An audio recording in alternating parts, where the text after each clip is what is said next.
간장약에 대한 이미지 뭐가 있을까요? 간에 좋다, 간을 좋아지게 해준다, 간을 보호해준다. 그래서 그 대표적인 약으로 우루사나 밀크시슬 있죠. 이러이러한 기능들을 통해서 간을 좋아지게 해준다고 해요. 그런데 저희 지난 영상 보셨다면 아시겠지만 밀크시슬이 간을 본질적으로 좋아지게 했다는 과학적인 근거가 아직 없다고 말씀드렸던 거 기억하시죠? 그런데 놀라운 점이 뭐냐면 많은 분들이 저희 지난 영상을 통해서 과학적인 근거, 그 데이터들을 보셨음에도 불구하고 이 내용을 받아들이시지 않으시더라고요. 밀크시슬에는 분명 이렇게 좋은 기능들이 있기는 있으니까 그래도 안 먹는 것보다는 먹는 것이 간에 좋지 않겠느냐가 상당수 의견들이었죠. 이런 의견에 여러분들 어떻게 생각하시나요? 이게 언뜻 보기에는 매우 그럴듯한 얘기인데요. 그런데 자세히 들여다보면 함정이 포함되어 있는 말이기도 합니다. 왜냐하면 간에 좋아진다는 것을 정의하지 않은 문장이기 때문에 그래요. 어떠한 상태가 간이 좋아진 것인지를 정의해야 되는데 그게 무엇인지 정하지도 않은 상태에서 이러이러한 기능들이 간을 좋아지게 할 거라는 말 자체가 그저 말장난에 불과할 수 있다는 것이죠. 자, 그러면 정의를 한번 해보죠. 간이 좋아진다는 게 무슨 의미일까요? 무엇을 보고 간이 좋아졌다고 말할 수 있을까요? 간장약을 먹고서 피곤한 게 사라지면 그게 간이 좋아진 건가요? 그건 피곤한 증상이 없어진 거지 그게 간이 좋아졌다고 말할 수는 없어요. 왜냐하면 간장약을 먹기 전과 후에 그 순간의 간 상태를 확인해 본 것이 아니니까. 애초에 피곤했던 게 간 때문이 아니었을 수도 있는 거죠. 사실은 수면의 퀄리티가 올라가서 피곤함이 사라진 건데 그것을 간장약을 먹어서 좋아진 거라고 해석할 가능성이 있다라는 거죠. 자, 간이 좋아진다는 게 도대체 뭘까요? 갑자기 머릿속이 좀 복잡해지시죠? 이제 정리를 해드려 볼게요. 간이 좋아졌다는 것은 이렇게 표현해야만 과학적인 표현이라고 할 수 있어요. 지금 나의 간에 A라는 문제가 있는데 A가 사라졌다.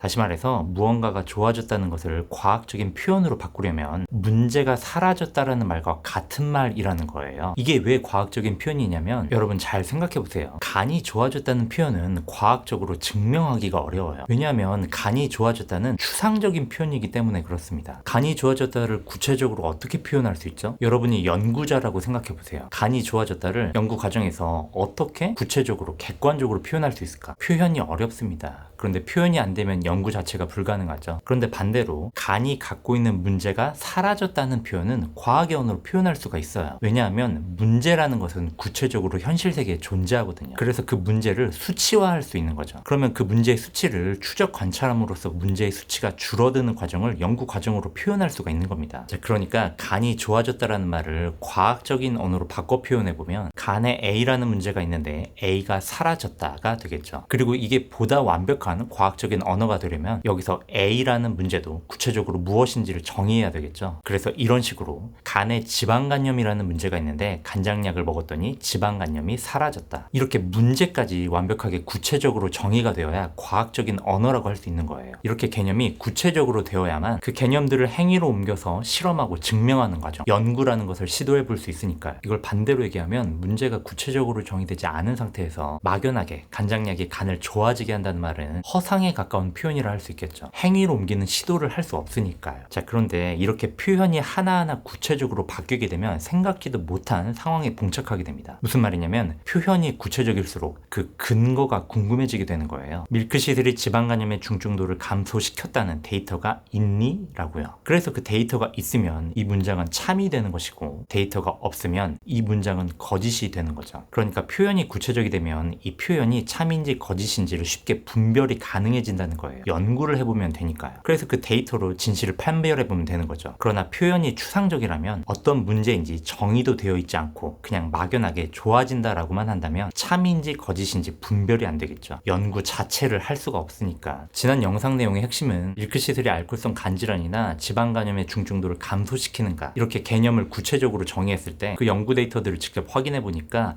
아직까지 효과가 증명된 데이터가 없다라는 것이었습니다. 현재까지 지방간 질환을 낫게 하는 치료제는 아직 없는 상태예요. 오로지 체중 감량밖에 없는 거죠. 몸에 있는 지방을 운동을 통해 덜어냄으로써 간에 쌓여있는 지방을 덜어내는 방식인 거죠. 물론 이렇게 운동을 통해서 지방을 덜어내는 것이 보다 근본적인 방식이긴 하지만 이게 보통 어려운 일이 아니잖아요. 그런데 여러분 놀랍게도 이 지방간 질환에 대해 근본적으로 문제의 원인에 접근하면서도 보다 쉽게 이 원인을 해결할 수 있는 치료약이 최근에 발표가 됐습니다. 바로 레스메티롬이라는 약이에요. 이 약의 원리를 간단하게 설명드리면 갑상선 호르몬이라는 호르몬이라는 게 있어요. 이 호르몬은 우리 몸의 신진대사를 원활하게 해주는 역할을 합니다. 그리고 갑상선 호르몬의 놀라운 기능 중에 하나가 무엇이냐면 간에서 만들어지는 지질의 양을 균형 있게 밸런스를 유지할 수 있게 해준다는 것이죠. 그런데 간에 지방이 쌓여서 지방간 질환이 생기게 되면은 이 갑상선 호르몬이 간에 제대로 작용을 하지 못하게 되는 상황이 발생할 수 있는 거예요. 갑상선 호르몬을 받아들일 수 있는 간의 수용치가 줄어들게 되는 것이죠. 그래서 지방간 질환이 있을 경우 갑상선 호르몬이 혈중에는 정상적인 농도의 수치로 존재하고 있는데 간에서는 낮은 농도로 존재하는 상황이 연출되는 것입니다. 그러면 이 문제를 해결하려면 어떤 아이디어를 떠올려 볼 수 있을까요? 갑상선 호르몬을 인위적으로 우리 체내에 더 때려 부어 넣어서 혈중의 농도를 더 올리게 되면 간 수용체에 더 많은 갑상선 호르몬이 다가갈 수 있지 않을까를 생각해 볼 수 있겠죠. 그래서 초기에는 지방간 질환 환자들에게 갑상선 호르몬을 투여하는 이러한 연구들이 진행이 되기도 했는데 이게 위험성이 좀 존재하는 거예요. 왜냐하면 갑상선 호르몬이 간에만 작용하는 게 아니거든요. 우리 몸 전신에 작용합니다. 지방간 질환이 생긴다 하더라도 우리 몸 체내에 갑상선 호르몬의 절대적인 양이 부족한 게 아니에요. 체내에 존재하는 갑상선 호르몬의 양은 정상 수준입니다. 단지 간에만 부족하게 작용할 뿐인 거죠. 그러니까 이 상태에서 갑상선 호르몬을 추가로 투여하면 전체적으로는 과잉 상태가 되겠죠. 그래서 간이 아닌 다른 장기들에는 보다 과하게 작용될 수가 있는 거예요. 그래서 그렇게 갑상선 호르몬이 과잉 상태가 되면 심장과 뼈에는 직격탄을 맞게 됩니다. 그 대표적인 부작용이 바로 부정맥이랑 골다공증이에요. 이 부작용과 관련된 내용은 저희 지난 96번 영상을 보시면 도움이 되실 겁니다. 그렇기 때문에 다른 장기에는 영향을 끼치지 않으면서 간에만 갑상선 호르몬의 영향을 증대시키는 치료가 필요하겠죠. 그래서 간에 존재하는 이 갑상선 호르몬 수용체에만 작용하는 작용제를 만들게 된 거예요. 그 약이 바로 레스메티롬입니다. 이 레스메티롬을 지방간 환자들에게 투여해본 연구 결과 데이터는 다음과 같아요. 2023년 10월에 네이처 메디슨에 발표됐던 약 900명을 대상으로 한 무작위 비교 연구에서 레스메티롬을 투여할 경우 간 내 지방량이 40% 이상 감소한 것이 영상 검사에서 관찰이 된 거예요. 그리고 더 놀라운 데이터가 있습니다. 이건 지난 영상에서도 말씀드렸었는데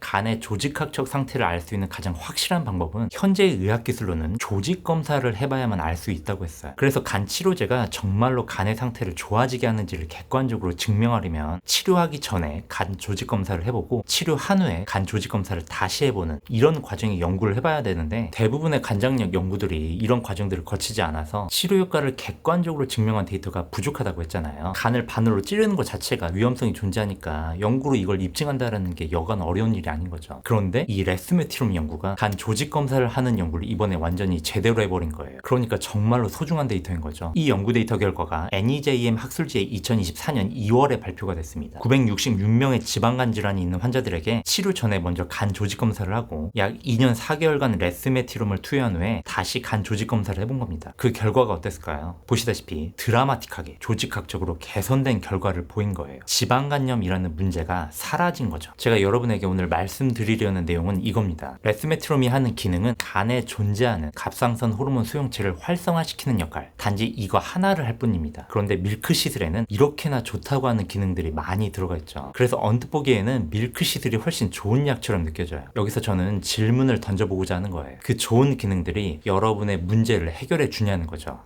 밀크시슬이 해결하지 못한 문제를 레스메트롬이 해결한 이유는 딱 하나입니다. 지방간이 생긴다. 그로 인해 간의 갑상선 호르몬의 효과가 떨어지게 된다. 지방 조절에 장애가 발생하고 지방은 더 쌓여서 결국 지방간 질환이 생긴다. 그래? 그럼 간의 갑상선 호르몬이 제대로 작용할 수 있게 도와주면 되겠네. 이렇게 명확하게 그 문제를 정의하고 그 원인을 찾아내서 명확하게 그 원인을 타겟팅해서 그 원인을 교정해 줬기 때문이라는 거예요. 그냥 막연하게 간을 좋아지게 한다라고 말하지 않았다는 것이죠. 단지 이 차이였던 것 뿐입니다. 물론 레스메트롬에도 부작용은 있었어요. 투여한 지 3개월 정도 되는 차에 설사와 메스꺼움이 일부 사람들에게 유발이 됐는데요. 심각한 부작용은 보이지 않아서 결국 2024년 3월에 FDA 승인을 받게 됐습니다. 시중에는 레즈디프라라는 이름으로 출시될 예정이에요. 영양제나 건강식품은 일종의 솔루션, 해결책이에요. 그렇기 때문에 이것을 먼저 항상 생각해 봐야 돼요. 그 솔루션이 여러분의 문제를 해결해 주냐는 겁니다. 그리고 이 질문에 답하려면 여러분은 이것에 먼저 답할 수 있어야 돼요. 지금 여러분은 정확하게 어떤 문제를 갖고 있냐는 겁니다. 여기서부터 시작을 해야 한다는 거예요. 사고의 흐름 과정이 너무 팔란티어스럽죠?